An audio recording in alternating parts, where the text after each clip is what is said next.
Unti-unti nang dumarami ang mga biyahero sa ilang terminal ng bus sa EDSA. Karamihan sa kanila uuwi para sa eleksyon sa Lunes at sa Undas. Live mula sa EDSA, may unang balita si Bam Alegre. Bam? Igan, magandang umaga. Pasimula na yung long weekend kaya naman may ilang mga biyahero na pinili maging early bird para iwas sa aberya.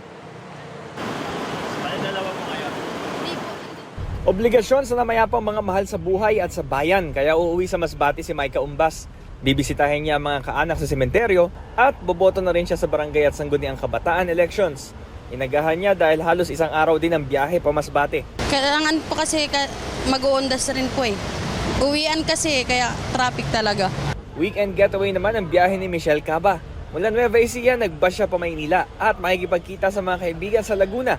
Tapos magkakasabay na silang magbabakasyon sa Camarines Norte. Para iwas hassle, inagahan ni Michelle ang gayak.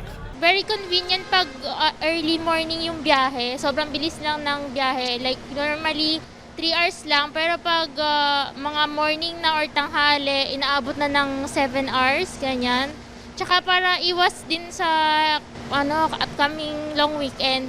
Hindi na rin naghihintay ng matagal ang mga konduktor tulad ni Elmer Castro na mga tatawaging pasahero. Dama na kasi ang pagsisimulan ng exodus ng mga bibiyahe sa probinsya ngayong extended holiday. Para kampante ang loob ng mga pasahero, prioridad ni Elmer ang road safety ng lahat sa biyahe. Sakto lang sir, dumadagsaan na rin kahit pa paano sir.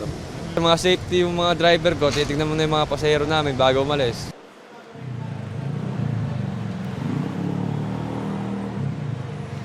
Igan nilang mga paalala sa mga bibiyahe, agahan, planuhin ang biyahe at tawagan yung mga bus company para i-double check na available yung ruta na naisakyan. Ito ang unang balita mula rito sa Cubao sa EDSA.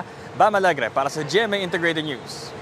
Igan, mauna ka sa mga balita. Mag-subscribe sa GMA Integrated News sa YouTube. Sa mga kapuso abroad, subaybayan nyo kami sa GMA Pinoy TV at sa www.gmanews.tv.